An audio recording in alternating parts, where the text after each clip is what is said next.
Lad os alle bede. Himmelske Far, tak fordi du har udgivet din hellige ånd på pinsedag. Tak for, at det, der skete der, er vor forunderlige virkelighed.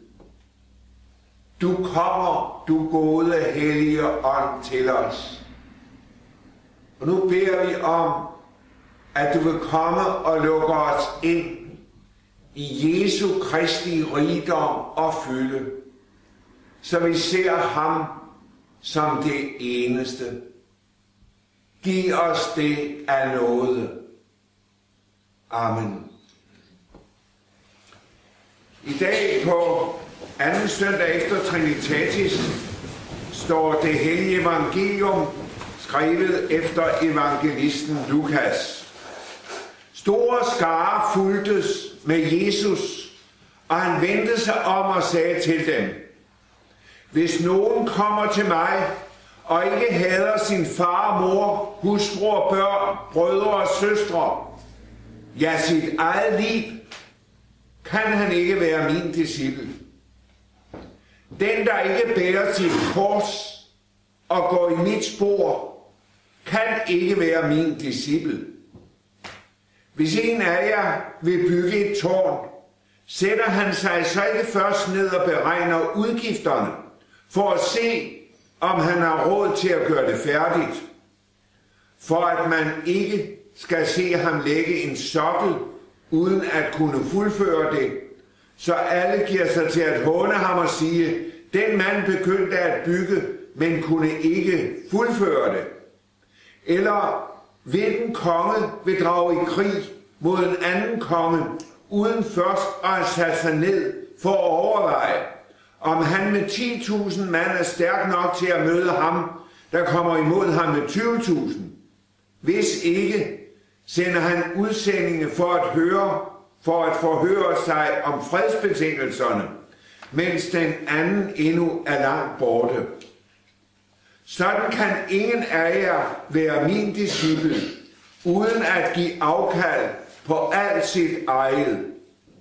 Salt er en god ting, men hvis saltet mister sin kraft, hvordan skal det da blive salt igen? Det duer hverken til jord eller gødning. Man smider det væk. Den, der har ører at høre med, skal høre. Amen.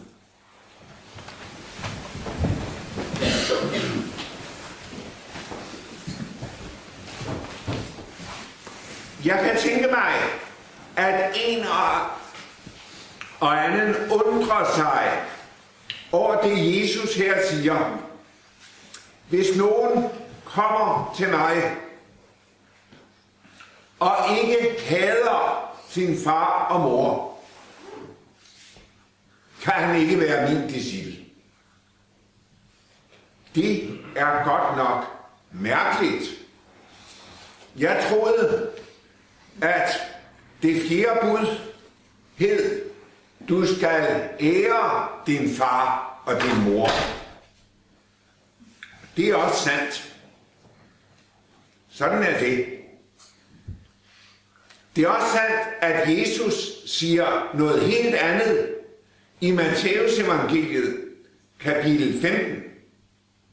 For der har han en opgave med farisæerne.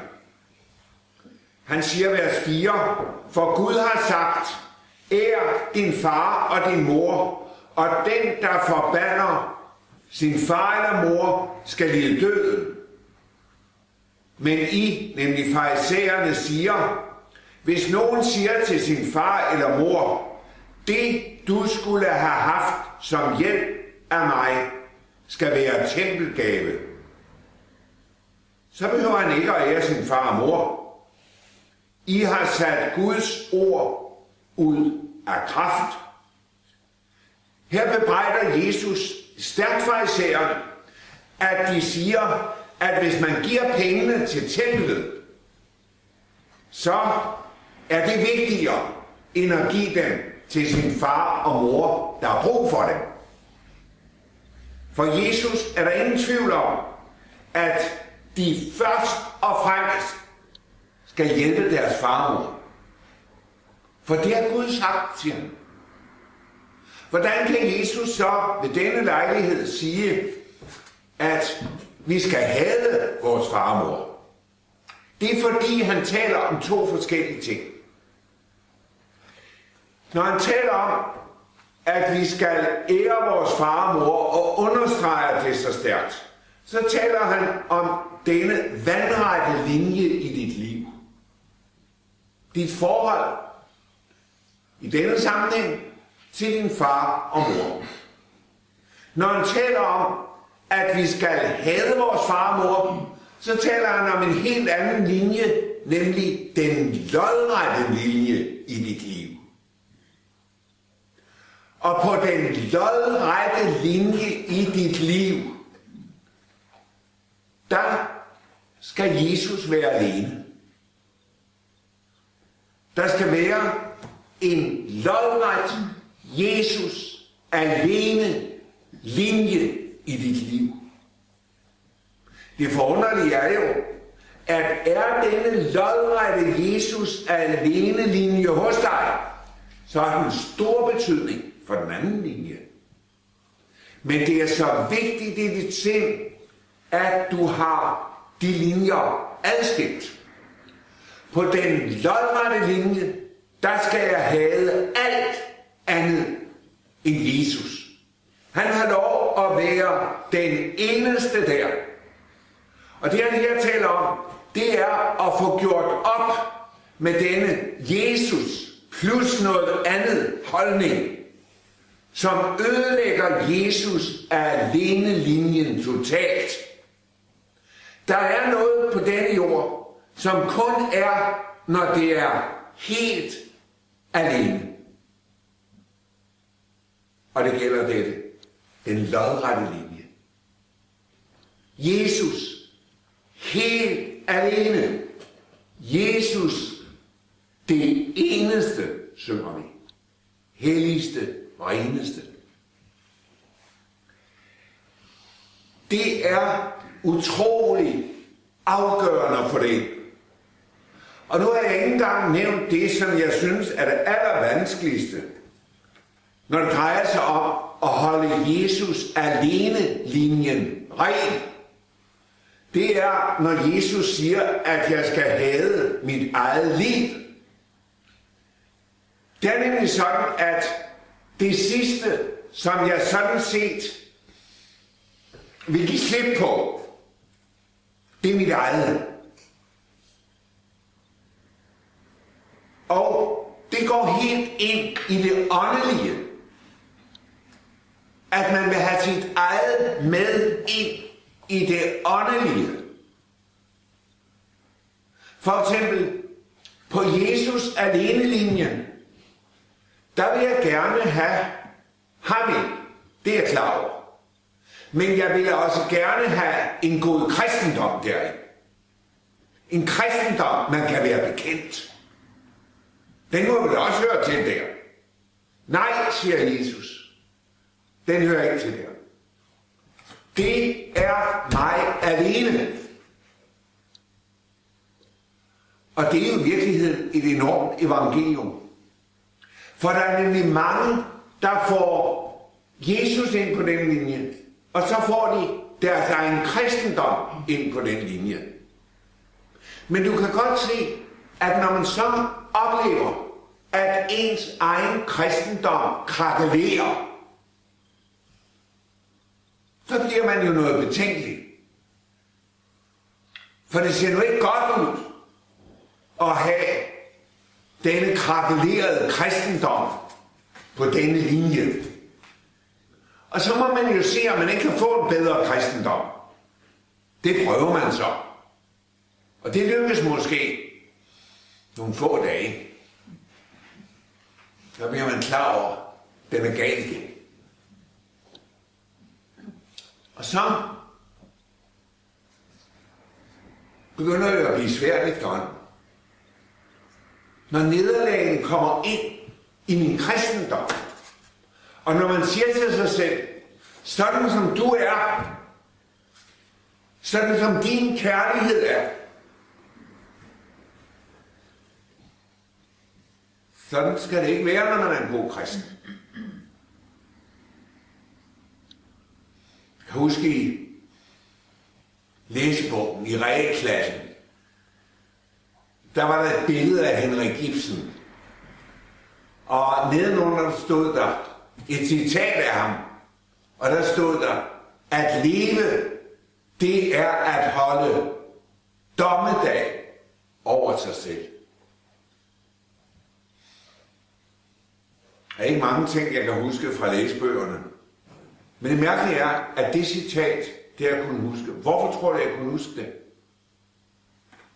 Fordi det har jeg oplevet igen og igen. Når man gør regnskabet op om sin egen kristendom, så er det som at holde dommedag over sig selv. Man står ikke mål. Det er derfor, Jesus siger, du skal have Jesus alene linjen ren i dit liv. For har du ikke den ren i dit liv, så har du ikke nåden ren i dit liv. For nåden, den eksisterer også kun der, hvor den er alene. Nåden alene. Og det er jo det forunderlige, at nåden, den er der, hvor den får lov at fylde hele linjen og er alene. Og det ikke er noget af mig og mit, der skal frelse mig. Men den er alene. Og det bliver man gladere for, jo ældre man bliver. Og det hænger jo sammen med, at du får flere og flere synder, hvis man sådan set skulle se på dit liv efterhånden, som du bliver ældre. Hvis de skulle lægge sammen i en bunke, så vokser de hele tiden. Og så stiger de op til himlen, som der står om synderne i Babylon i Johannes åbenbaring. Men det gør synd på synd, og det bliver værre og værre, jo ældre man bliver. Det er også derfor, Johannes siger til de unge, at de er rene, siger han, i sit brev til dem. I er rene. Jeg tror, det hænger sammen med det. Syndernes mængde. Derfor er der noget, der bliver forunderligt for en som ældre. Det er, at du skal frelses af noget alene. Og derfor er det så vidunderligt med den tekst, at Jesus siger, du må have alt det, og skal have alt det andet end Jesus alene på denne lodrette linje. At du så også skal være et godt menneske, det skal du, og det skal jeg. Men du må ikke blande det sammen. For blander du det sammen, så ødelægger du det i dit liv. Og det bliver jo, som sagt, værre og værre for dig efterhånden, når du bliver egentlig mere og mere modløs. Fordi du er klar over, vi har hørt fra Jeremias' bog i dag, og der bliver du klar over, at det er egentlig, som Jeremias skriver. Hjertet er det mest bedrageriske af alt, skriver han. Det er uhelbredeligt. Hvem kan gennemskue det? Skriver han efterhånden, som det bliver mere og mere klart ved Guds ånd, hvordan han er. Og der oplever han det, at der er ingen forskel. Og det er jo Bibelens uhyre radikale forkyndelse. Hernede på denne linje, der er der stor forskel. Og jeg vil nok sige, at hvis vi tænker på, at vi sad her som en forsamling af forbrydere, det kunne blive ret så munter, tænkte jeg. Og også utrolig vanskeligt med sådan en menighed. Der er jeg meget, meget taknemmelig for, at I er så ordentlige mennesker, som I er. Utrolig taknemmelige.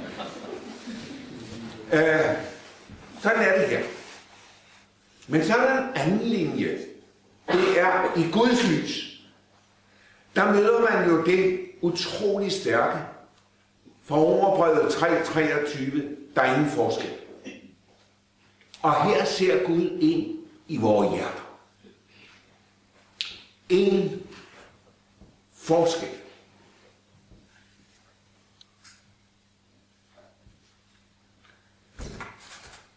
Som jeg tror, jeg har nævnt for jer, en af mine gode venner, der var vi stod der, og så var der en, der spurgte, sådan en som Hitler, kunne han blive frelst? Og der må jeg sige, at der svarede min ven der på en måde, som jeg ikke har kunnet glemme. Han svarede, det håber jeg. For ellers er der ikke noget håb for mig. I det ydre er der en enorm forskel. Men i hjertet, der har vi al den samme brug for en ren noget alene linje i vores liv, som når ind og frelser os totalt. Totalt i kraft af det Jesus er.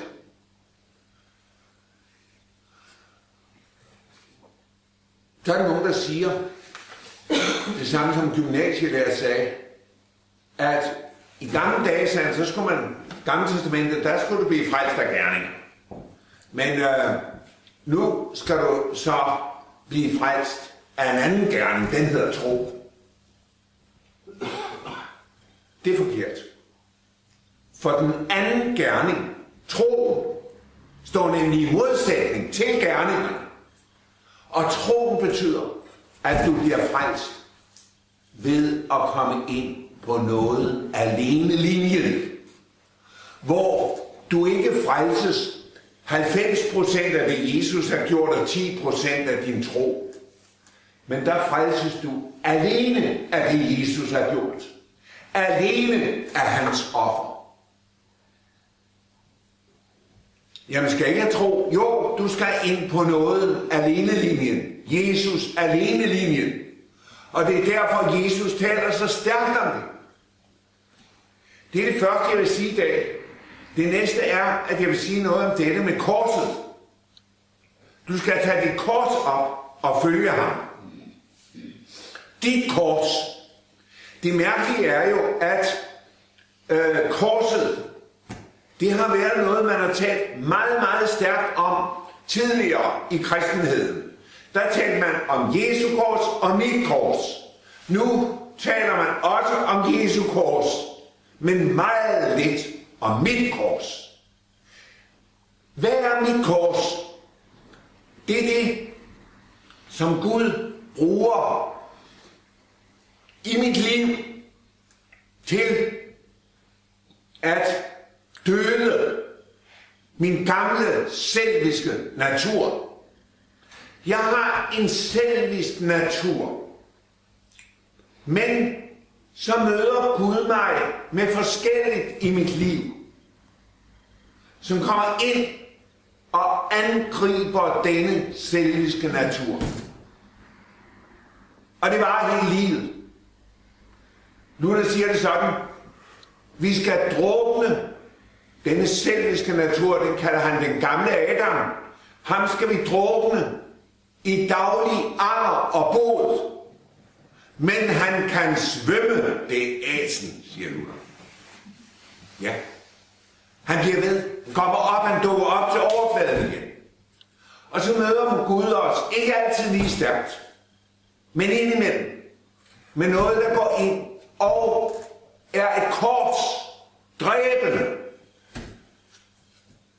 døden over for den gamle natur. Dette kors i dit liv, det er Guds opdragelse af dig. Og Gud opdrager os jo Og det har en ganske bestemt hensigt. Der er meget om det i Hebræerbrevet kapitel 12. Jeg vil tage et enkelt vers frem, hvor der står: al opdragelse vækker rigtig nok snarere ubehag end glæde, mens den står på.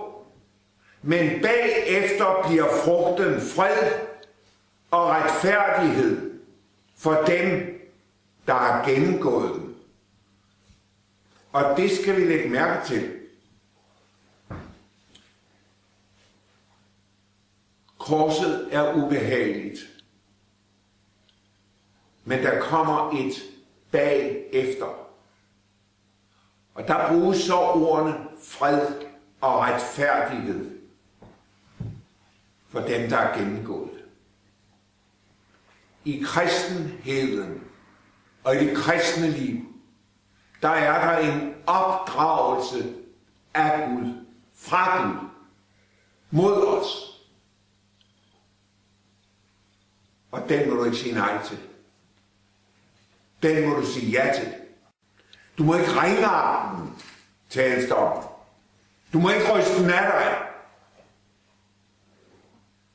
Du må tale med Gud om den. Men du må også finde ind til det, som Gud vil. Og på en mærkelig måde, så fører denne opdragelse af os ind, hvor vi har det som Peter ude på søen, da han går ud på søen, og ser, hvordan det stormer, så synker han. Og så råber han: Herre, frels mig. Jeg tror aldrig, han har glemt det der.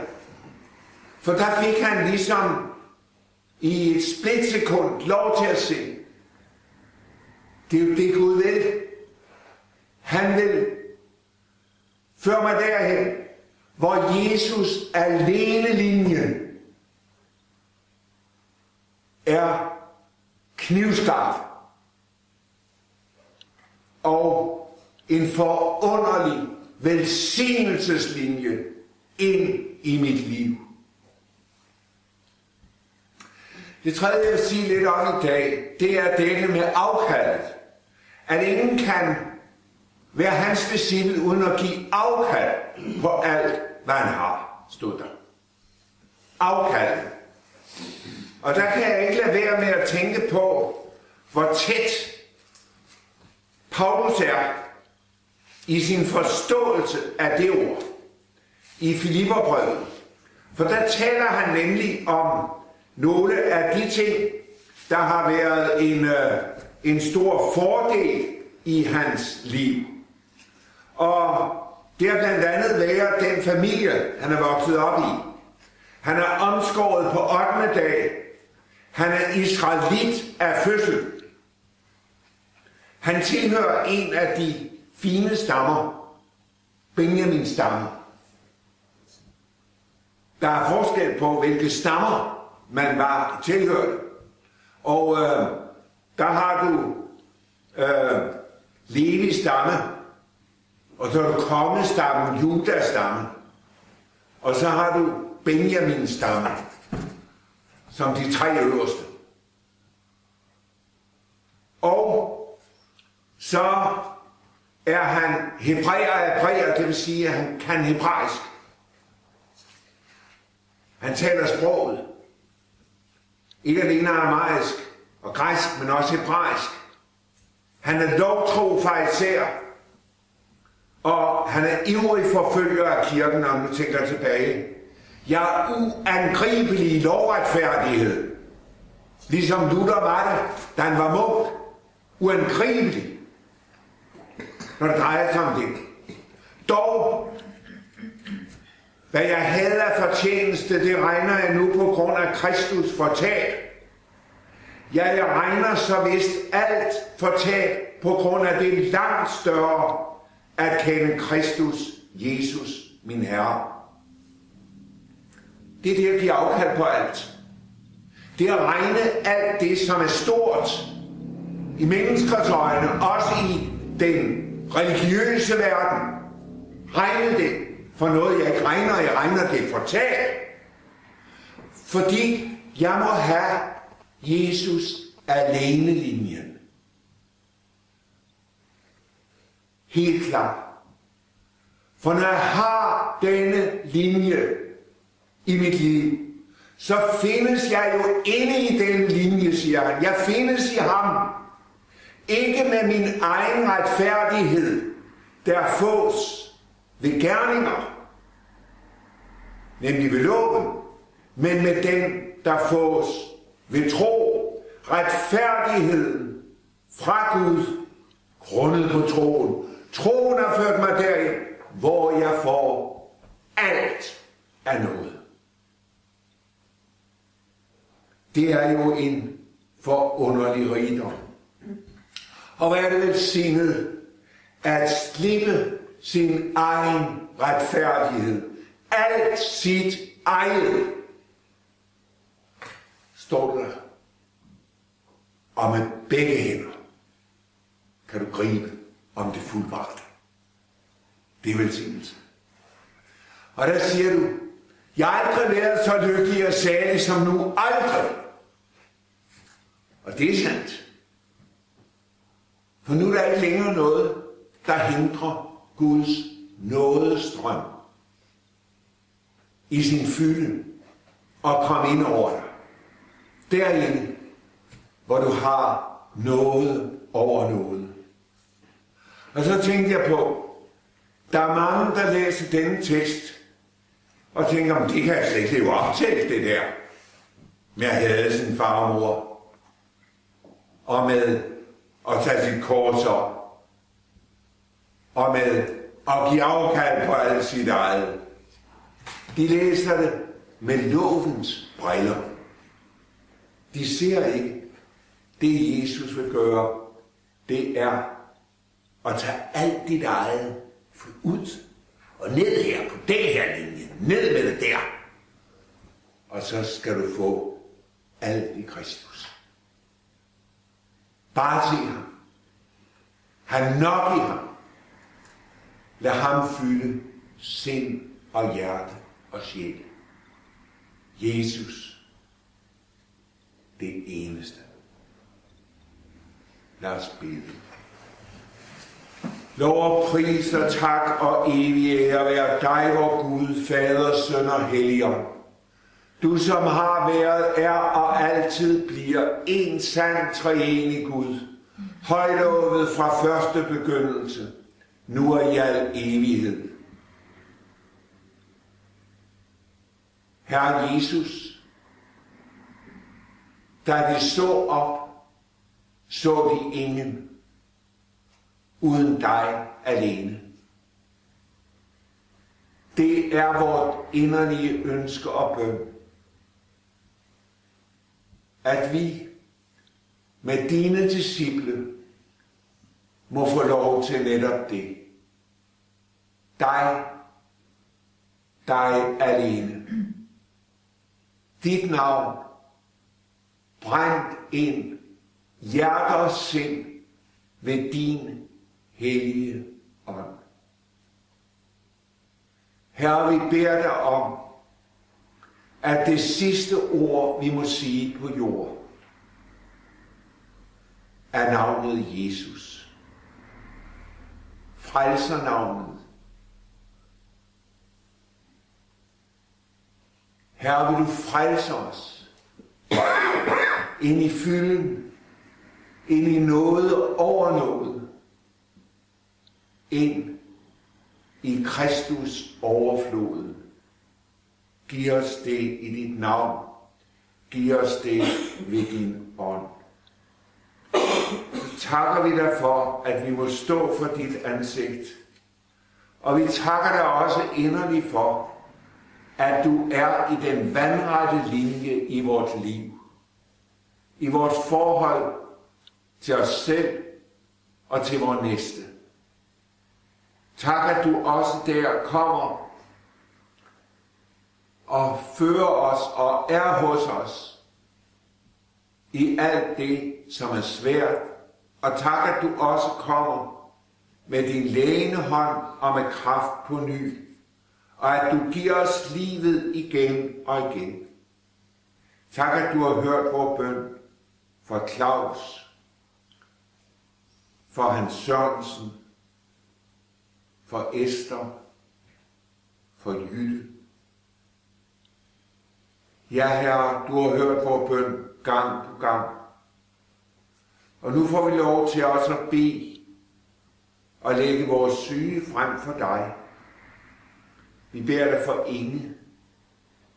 Beder om, at du vil være hos hende netop nu. Ræk hende din frelserhånd. Vi beder for Frederik. Kom til ham. Vi beder for Gerda Hansen. Se til hende. Vær du også hos Gertrud. Og vi beder også om, at din velsignelse må være over Christa Madsen. Bed om, at du vil komme og være nær hos Albert med styrke og kraft. Vi beder for Eduardo og hans mor. Kom til Bente Klit. Og tak, at vi også må lægge Gert i din stærke hånd. Tak, fordi du også kender Behano og Behane og Milka. Herre, vi beder dig for vores venner i Bulgarien og i Konso. Vi nedbeder din velsignelse over dem. Så takker vi dig, fordi du kender os. Vi beder dig om, at du vil komme til os igen og igen. Vi beder for vores dronning Margrethe den anden, prins Henrik og hele den kongelige slægt. Vi beder for al lovlig øvrighed, for vores regering og folketing. Giv os love, der er i overensstemmelse med dit ord. Og så takker vi dig for, at vi får lov til at bede om, at du vil give os en vækkelse, nyt liv. Herre, giv os det i dit navn, til fornyelse og til frelse ved din ånd. Så beder vi om, at når vi kommer ud i den yderste spids, hvor intet tilbagetog mere er muligt, kom dig selv, Herre Jesus, og bær du barnet hjem til dig på armen. Det beder vi alle i vor Herres Jesu navn. Amen.